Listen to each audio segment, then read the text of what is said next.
Dans l'épisode d'aujourd'hui, nous explorons 5 accidents dévastateurs de zoo qui se sont terminés en tragédie, allant de la rencontre fatale d'un ouvrier d'entretien avec un jaguar à la dernière garde mortelle d'un agent de sécurité. Mais d'abord, commençons par la première histoire où la nature intrépide d'un enfant lui a coûté tout. C'était le 14 août 2015 et les vastes terrains d'un parc zoologique privé près de Chicago étaient en pleine activité estivale. Les familles se déplaçaient tranquillement à travers les chemins ombragés, les enfants pointant du doigt les expositions d'animaux tandis que les parents cherchèrent des endroits plus frais sous les imposants chênes.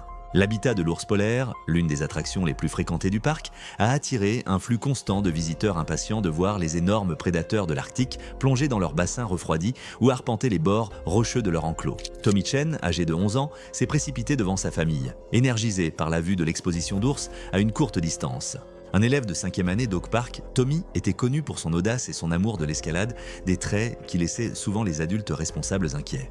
Ses parents se sont écartés pour acheter des rafraîchissements chez un vendeur à proximité, laissant brièvement Tommy sous la garde de sa sœur de 16 ans, Jessica, qui avait détourné son attention vers son téléphone alors qu'elle répondait aux messages de ses amis. L'habitat des ours polaires présentait une piscine profonde bordée de corniches rocheuses artificielles, de béton texturé et de structures décoratives semblables à de la glace construites pour imiter le paysage de l'Arctique. Des garde-corps de sécurité, des panneaux d'avertissement et des barrières de distance maintenaient les visiteurs éloignés du système de douves et des niveaux inférieurs de l'enclos où les ours se promenaient. L'aménagement offrait des angles de vue immersifs tout en maintenant les zones de sécurité requises entre le public et les animaux. Les ours polaires sont parmi les plus grands carnivores terrestres au monde. Les mâles adultes peuvent dépasser 1000 livres, et même les femelles plus petites possèdent une force immense, capable de briser la glace, de rouler de lourdes pierres et de traîner de grands mammifères marins à travers la neige. Leur curiosité et leur comportement d'investigation restent intacts en captivité et bien qu'ils paraissent calmes aux spectateurs, ils réagissent puissamment lorsqu'ils sont surpris ou confrontés à un mouvement inconnu dans leur territoire. Tommy était captivé par les 2 ours adultes nageant en dessous, observant les ondulations de l'eau lorsque les animaux faisaient de surface et plongeaient. Les rochers décoratifs qui formaient une barrière en pente semblaient escaladables pour lui et la vue du sommet lui semblait être le meilleur angle pour les photos. Les récentes pluies avaient laissé la surface artificielle glissante, mais la confiance de Tommy, aiguisé par des années à escalader des structures de jeu, l'emporta sur la prudence. Il passe facilement la première rambarde, son petit gabarit se faufilant dans un espace qu'un adulte plus grand n'oserait franchir. Des visiteurs à proximité ont crié des avertissements, élevant la voix lorsqu'ils ont remarqué que le garçon se dirigeait vers la section interdite, mais leurs tentatives n'ont pas suffi pour briser sa concentration. Jessica, toujours absorbée par son téléphone, n'a pas réalisé que Tommy avait dépassé la zone publique désignée. Tommy a escaladé la corniche rocheuse décorative, s'accrochant à tous les bords qu'il pouvait trouver alors que la surface était plus périlleuse qu'elle n'en avait l'air à cause de l'humidité et des résidus d'algues. Il a tendu la main vers une arête saillante qui lui permettrait de se pencher et de voir directement dans l'habitat de l'ours polaire. Ses baskets ont glissé sur la roche humide et avant qu'il puisse retrouver son équilibre, sa main a raté sa prise prévue. Le corps de Tommy bascula en avant et il tomba d'environ 15 pieds, atterrissant durement sur la section en béton près du bord de la piscine. Le bruit de l'impact résonna à travers l'enclos inférieur et attira immédiatement l'attention des 2 ours polaires. Le mâle refit surface en premier, l'eau dégoulinant de son pelage tandis qu'il sortait de la piscine. Tommy resta immobile, sa jambe gauche tordue de manière anormale suite à la chute. La blessure l'a empêché de ramper ou de tenter de rouler loin des ours qui approchaient. La femelle est sortie de l'eau aussi, se dirigeant vers la silhouette inconnue sur le sol. Au début, l'ours mâle s'est approché prudemment, baissant la tête pour renifler les vêtements de Tommy et la peau exposée. Dans la réalité, les ours polaires commencent par examiner tout nouvel objet dans leur environnement, utilisant souvent leurs pattes pour tester le mouvement. Quand Tommy a fait un léger mouvement involontaire, un réflexe de douleur, la réponse a été immédiate. L'ours appuya une patte massive sur le dos de Tommy, le plaquant au sol avec une force qu'aucun enfant ne pouvait supporter. La femelle s'approcha, stimulée par le mouvement et l'odeur. La sécurité du zoo commença à recevoir des appels d'urgence de visiteurs en quelques secondes, mais la disposition de l'enclos empêchait un accès immédiat. Alors que les gardes se positionnaient sur les plateformes d'observation au-dessus, le comportement des ours est passé de l'investigation à une réponse plus agressive déclenchée par le mouvement de Tommy. Le mâle a saisi le haut du corps de Tommy avec ses mâchoires, le traînant sur plusieurs pieds à travers le béton, tandis que la femelle frappait ses membres et son torse avec des coups de patte répétés. Ces réactions étaient cohérentes avec les instincts défensifs et prédateurs que les ours polaires manifestent lorsqu'ils rencontrent des objets inconnus et vulnérables sur leur territoire. Le personnel vétérinaire est arrivé avec des fusils tranquillisants, mais aucun ours ne présentait un angle de tir sûr. Les deux sont restés positionnés directement au-dessus de Tommy, leur mouvement empêchant tout tir qui ne risquerait pas de toucher l'enfant. Les dispositifs de dissuasion basés sur le bruit depuis la plateforme supérieure n'ont pas réussi à éloigner les animaux. L'attaque n'a duré que quelques instants, le poids et la force des ours causant des blessures auxquelles Tommy n'a pas pu survivre. Lorsque les ours sont finalement retirés, brièvement distraits par l'activité du personnel, ils ne montraient aucun signe de vie. Le personnel d'urgence est entré dans l'enclos seulement après que l'équipe vétérinaire ait sédaté l'ours mâle et sécurisé les deux animaux dans leur zone de confinement. Suite à l'incident, l'exposition des ours polaires a été fermée pendant plusieurs mois, tandis que les enquêteurs examinaient l'espacement des barrières, les flux de visiteurs et les structures décoratives que Tommy avait escaladées. Le parc a renforcé les barrières physiques, révisé les conceptions des garde-corps, ajouté une surveillance continue du personnel dans les expositions à haut risque et amélioré la clarté de la signalisation. La mort de Tommy a conduit à une réévaluation complète des protocoles de sécurité du zoo avec de nouvelles mesures préventives mises en place pour mieux protéger les jeunes visiteurs et empêcher l'accès non autorisé aux zones restreintes. Mais l'escalade n'était pas le seul moyen par lequel les visites au zoo pouvaient devenir mortelles. Au Texas, le dévouement d'un ouvrier de maintenance à son travail l'a conduit à une rencontre fatale avec l'un des prédateurs les plus efficaces de la tussauce de la nature. C'était le 7 octobre 2016 et l'obscurité avant l'aube enveloppait le zoo local à l'extérieur de San Antonio alors que les équipes de maintenance commençaient sur leur routine quotidienne avant l'ouverture de l'établissement au public. L'air frais d'automne portait les sons des animaux qui s'éveillaient alors que les membres du personnel se déplaçaient si tranquillement dans les allées, vérifiant les fermetures et se préparant pour une autre journée chargée d'éducation et de conservation. Miguel Santos est arrivé à son heure habituelle, ses mains usées, portant les outils et fournitures nécessaires à son inspection matinale des expositions de grands félins. À 34 ans, Miguel s'était forgé une réputation comme l'un des travailleurs d'entretien les plus fiables du zoo. Ses 8 années d'expérience le rendent un membre de confiance de l'équipe de soins animaliers. Le père de 2 jeunes enfants était très fier de maintenir les habitats qui abritaient certains des prédateurs les plus magnifiques du monde. Son attention méticuleuse aux détails et son souci sincère du bien-être des animaux lui avaient valu le respect des gardiens et des vétérinaires de tout l'établissement. La routine matinale de Miguel comprenait la vérification de l'exposition des jaguars pour tout dommage ou débris nocturnes pouvant présenter des risques pour la sécurité des animaux et des visiteurs. Les grands félins sud-américains étaient logés dans une installation à la pointe de la technologie avec une végétation dense. Structures d'escalade et plusieurs zones de confinement reliées par des couloirs de service qui permettaient au personnel de travailler en toute sécurité tout en préservant les comportements naturels des chats. Les jaguars sont les 3e plus grands félins au monde, avec une carrure puissante qui en fait des chasseurs exceptionnels, à la fois sur terre et dans l'eau. Ces prédateurs solitaires possédant la force de morsure la plus puissante de tous les grands félins, capables d'écraser facilement les carapaces de tortues et les crânes de caïmans. Les jaguars adultes peuvent peser jusqu'à 250 livres et se déplacer avec une discrétion silencieuse à travers une végétation dense, les rendant presque invisibles jusqu'à ce qu'ils choisissent de frapper. Leur nature territoriale et leurs puissants instincts de chasse restent pleinement intacts en captivité. Miguel a remarqué que le portail menant au couloir de service derrière l'enclos du jaguar n'était pas correctement sécurisé, le mécanisme de verrouillage semblant avoir été laissé ouvert à la suite de la routine d'alimentation de la veille. Son expérience lui disait que de telles négligences nécessitaient une attention immédiate pour maintenir les protocoles de sécurité stricts qui protégeaient à la fois le personnel et les animaux. Miguel croyait que le jaguar était sécurisé dans son enclos intérieur car l'indicateur de statut montrait que l'animal avait été déplacé la nuit précédente. Il est entré dans le couloir de service pour examiner le mécanisme de la porte et dégager une branche d'arbre tombée qui avait été soufflée dans la zone pendant la nuit.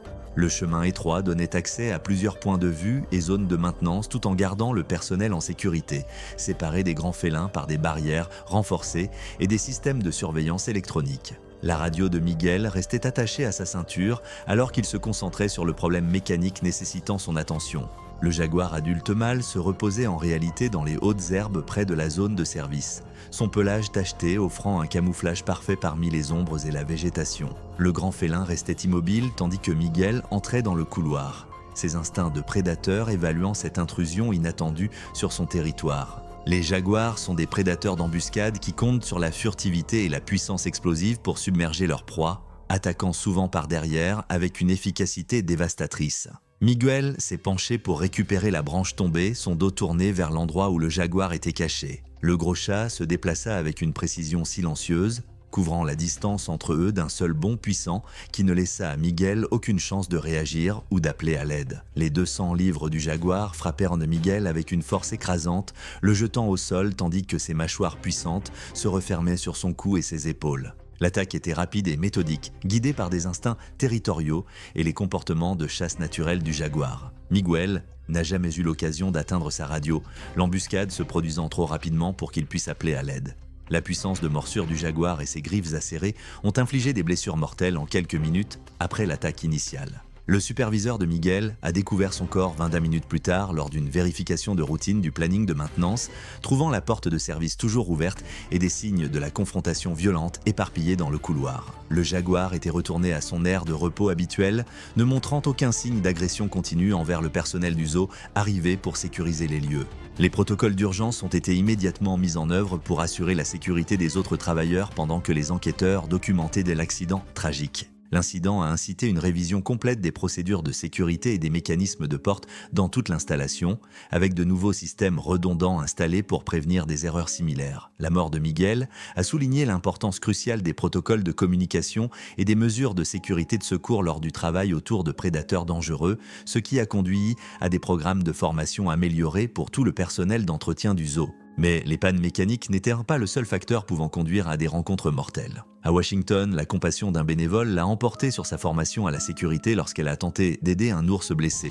C'était le 22 juin 2017, et les routines d'alimentation du soir, dans un petit zoo privé à l'extérieur de Seattle, se terminaient alors que les membres du personnel achevaient leurs dernières tâches de soins aux animaux de la journée. L'été dans le nord-ouest Pacifique offrait de longues heures de lumière du jour qui permettaient une observation prolongée des comportements des animaux, donnant aux gardiens des perspectives précieuses sur la santé et le bien-être de leurs pensionnaires.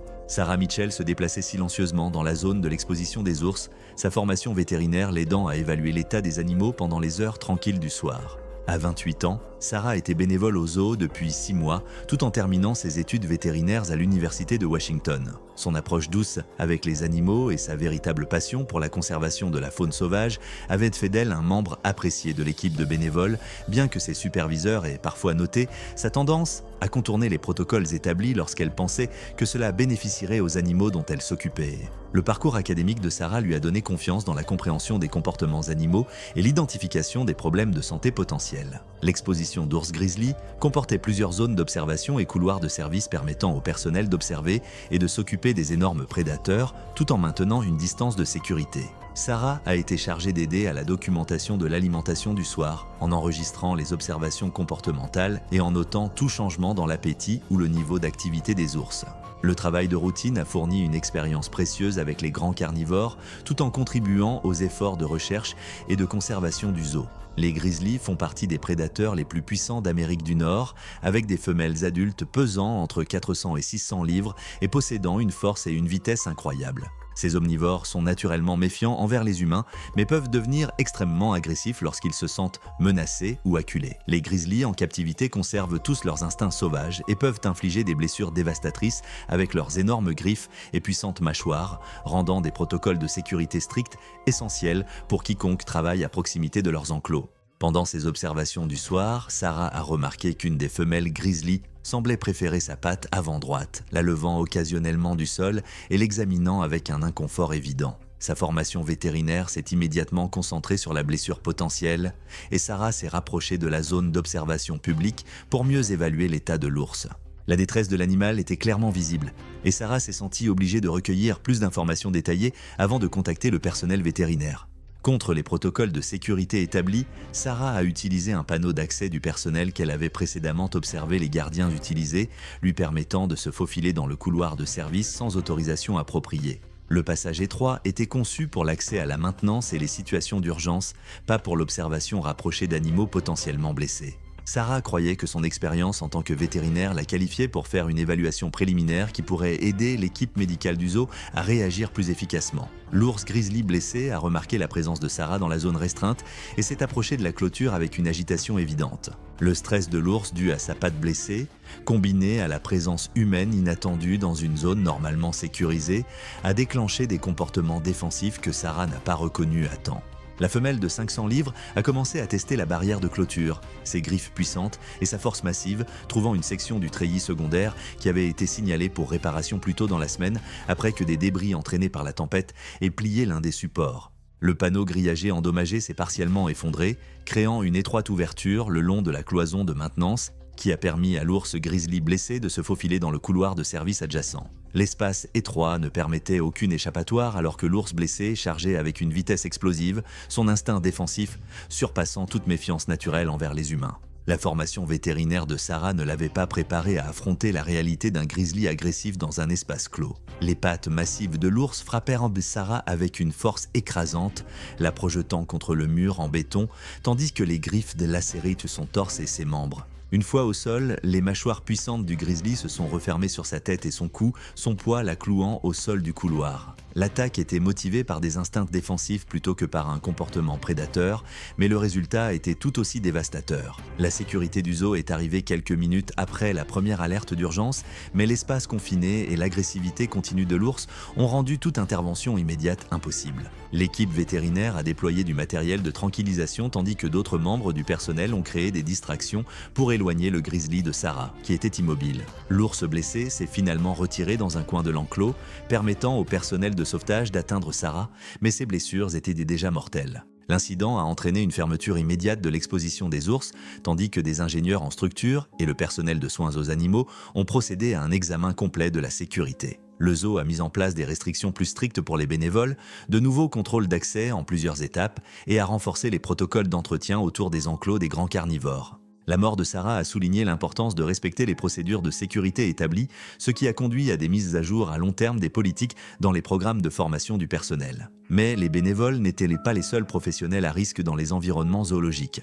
À New York, la quête d'un photographe pour la photo parfaite le mettait face à face avec un tigre de Sibérie dans un espace conçu pour la sécurité. C'était le 18 mars 2014 et un parc animalier régional en dehors de la ville de New York présentait son habitat de tigre nouvellement achevé sous l'éclairage professionnel que le photographe David Park avait passé la matinée à installer. Le photographe indépendant de 42 ans avait été engagé pour prendre des images promotionnelles pour la campagne de marketing du parc, son portfolio de photographie animalière faisant de lui le choix idéal pour mettre en valeur les impressionnants tigres de Sibérie dans leur nouvel enclos. La fin d'après-midi d'hiver fournissait des conditions d'éclairage idéales pour les prises de vue dramatiques qui soutiendraient le message de conservation de l'établissement. David avait construit sa réputation sur la patience et la compétence technique, passant souvent des heures à attendre un moment où le comportement naturel d'un animal s'alignait parfaitement avec le cadre de son appareil photo.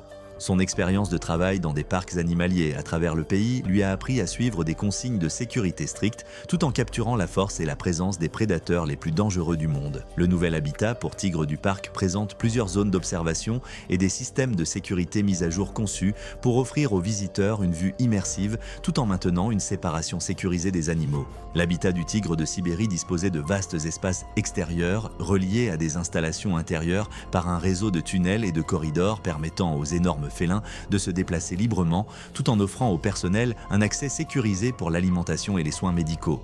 David avait pris des photos à travers les zones d'observation en verre renforcé, capturant des images stupéfiantes du tigre mâle de 400 livres alors qu'il se déplaçait avec grâce dans son territoire. Les tigres de Sibérie sont les plus grands félins du monde, les mâles adultes pesant jusqu'à 300 kg et mesurant plus de 3 mètres de long. Ces prédateurs de premier plan possèdent une force incroyable, une grande vitesse et des instincts de chasse qui les rendent de parmi les animaux les plus dangereux de toute collection zoologique. Leurs mâchoires puissantes peuvent écraser des os facilement, tandis que leurs griffes acérées et leur musculature leur permettent de maîtriser des proies bien plus grosses qu'eux. Même en captivité, les tigres de Sibérie conservent tout leur comportement naturel et leurs instincts territoriaux. En examinant ces images, David a remarqué qu'une porte d'accès de maintenance montrait un verrou incomplet suite à des travaux de réparation antérieurs, la laissant non entièrement sécurisée. Son œil de photographe a immédiatement reconnu l'occasion pour des angles et des perspectives uniques qui seraient impossibles à réaliser depuis les zones de visionnage public. David croyait que le tigre était en sécurité dans son enclos principal, ignorant le système de tunnels connectés qui permettait aux grands félins d'accéder à plusieurs zones. David est entré par la porte de maintenance non verrouillée, croyant qu'elle faisait partie de la zone de mise en scène approuvée pour son installation photographique. Le couloir de service étroit donnait accès à différentes parties de l'exposition, tout en gardant le personnel séparé des tigres grâce à plusieurs couches de barrières. David a positionné son équipement près d'un petit port de visualisation qui offrait un angle unique qu'il ne pouvait pas obtenir du côté public. À l'insu de David, Le tigre avait accès à un enclos adjacent via un tunnel et une porte de retenue secondaire ne s'était pas complètement fermée après le nettoyage du matin, créant un espace suffisamment grand pour que le tigre puisse se faufiler dans la zone d'accès du gardien. Le prédateur massif se reposait dans le système de tunnel lorsque la présence de David et le bruit de l'équipement de la caméra ont déclenché ses instincts territoriaux. Le tigre de Sibérie, pesant 400 livres, a poussé la porte de retenue mal alignée et est entré dans la zone d'accès étroite du gardien, son énorme silhouette remplissant l'espace confiné tandis qu'il évaluait la présence humaine inattendue. David se détourna de son installation de caméra pour se retrouver face à face avec un prédateur de 400 livres dans un espace à peine assez large pour eux deux. La tête massive du tigre était à moins de 6 pieds, ses yeux ambrés fixés sur David avec une intensité prédatrice, tandis que ses muscles puissants se tendirent, prêts à agir. L'équipement de caméra de David bloquait son chemin vers la porte de sortie, tandis que la position du tigre empêchait toute possibilité de retraite. Le tigre a attaqué avec une puissance explosive, frappant d'abord la poitrine et les épaules de David, le plaquant contre le mur de béton. Les griffes ont lacéré son torse tandis que l'espace confiné amplifiait l'impact, dispersant son équipement de caméra sur le sol. Une fois David à terre, les puissantes mâchoires du tigre se sont refermées sur sa tête et son cou, le rendant incapable de s'échapper. L'attaque a été rapide et motivée par des instincts territoriaux, le tigre réagissant à une présence inattendue dans son espace. La sécurité du zoo a répondu aux alertes d'urgence en quelques minutes, mais le couloir étroit et l'agressivité continue du tigre ont rendu une intervention immédiate extrêmement dangereuse. L'équipe vétérinaire a travaillé pour tranquilliser le grand félin, tandis que d'autres membres du personnel ont tenté de créer des distractions qui pourraient permettre d'accéder à l'emplacement de David. Le tigre a finalement regagné son enclos principal, mais David avait déjà succombé à ses blessures catastrophiques. L'incident a entraîné une fermeture immédiate de l'exposition des tigres, tandis que les spécialistes de confinement et les enquêteurs ont effectué un examen complet des systèmes de rétention et des points d'accès. Le zoo a mis en place des contrôles d'accès plus stricts, renforcé le matériel des portes et révisé les protocoles des entrepreneurs pour empêcher toute entrée non autorisée dans les zones restreintes. La mort de David a souligné l'importance de maintenir une séparation claire entre le personnel non animalier et les prédateurs hébergés dans l'établissement. Mais même les professionnels de zoo les plus expérimentés n'étaient ainsi pas à l'abri des rencontres mortelles. Dans l'Illinois, la ronde de routine d'un agent de sécurité serait son dernier service lorsqu'une défaillance du système l'a mis face à face avec un gorille dos argenté agité.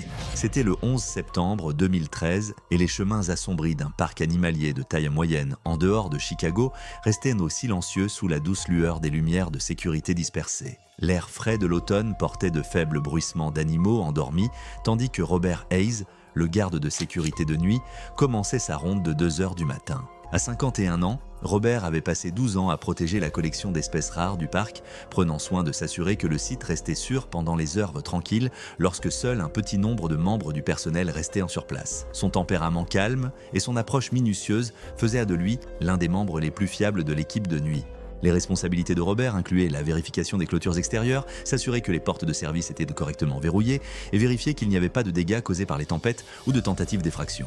Son trousseau de clés lui permettait d'accéder aux couloirs de maintenance et aux zones tampons, mais pas aux principales enceintes d'animaux, suffisamment cependant pour qu'il puisse inspecter l'infrastructure sans qu'un gardien soit présent. Le parc animalier, qui fonctionnait sans accréditation officielle, comptait sur un mélange de systèmes mécaniques plus anciens et de composants électroniques plus récents nécessitant une attention régulière, surtout après de fortes pluies et des vents violents. La maison des grands singes était l'une des structures les plus anciennes du parc. À l'intérieur se trouvaient des gorilles et des orang-outans logés dans des habitats intérieurs interconnectés, chacun avec des enclos séparés par un treillis métallique, des portes coulissantes et des portes verrouillées manuellement. Contrairement aux grands zoos accrédités avec des portes à verrouillage multiple, cet établissement dépendait fortement d'un verrouillage manuel approprié et d'inspections mécaniques périodiques. Les récentes tempêtes avaient provoqué des surtensions électriques intermittentes dans le bâtiment et des équipes de maintenance avaient été programmées pour examiner le système de confinement plus tard dans la matinée. Les gorilles des plaines occidentales sont de puissants primates, avec des dos argentés adultes pesant souvent plus de 350 livres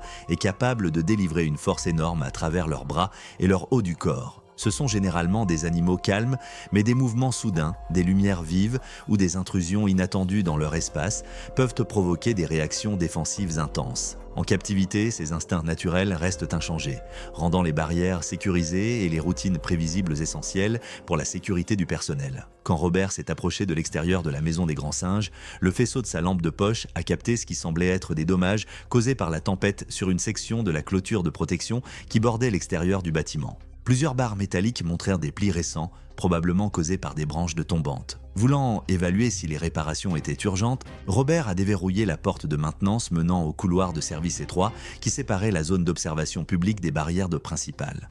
À son insu, une porte coulissante mécanique à l'intérieur de la zone de détention des singes ne s'était pas complètement refermée après un cycle de nettoyage précédent.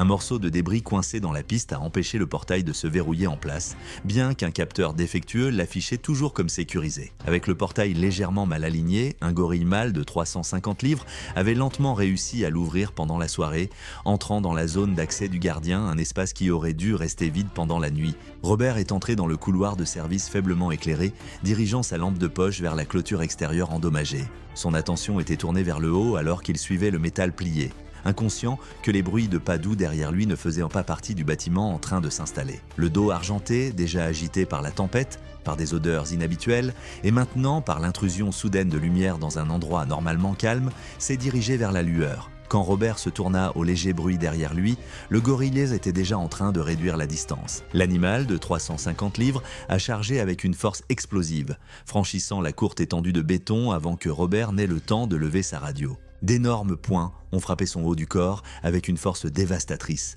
le projetant en arrière contre le mur. L'impact a fait tomber la radio de sa ceinture, l'empêchant de demander de l'aide. L'attaque du Dox argenté était motivée par un instinct défensif, ses bras puissants enroulant autour du torse de Robert alors qu'il tentait de neutraliser la menace perçue. La poigne du gorille comprima la cage thoracique de Robert, immobilisant ses bras, tandis que des coups répétés le rendaient inconscient en quelques secondes. Tout mouvement de Robert intensifiait la réaction du gorille, car son instinct signalait la nécessité d'éliminer une menace dans son espace. L'assaut ne dura que quelques instants, mais le couloir confiné en amplifiait la gravité. Une fois que Robert a cessé de bouger, le dos argenté l'a relâché et s'est retiré dans un coin près de la porte décalée, la poitrine haletante alors que l'adrénaline diminuait. Le bâtiment est redevenu silencieux, sauf pour le faible bourdonnement des lumières d'urgence vacillantes au-dessus. L'absence de Robert est passée inaperçue jusqu'à ce que son contrôle à 3 heures du matin soit manqué, ce qui a poussé un autre garde à refaire sa ronde et à trouver sa lampe de poche cassée et son corps immobile dans le couloir de service. Les protocoles d'urgence ont été activés immédiatement et le personnel a tranquillisé le dos argenté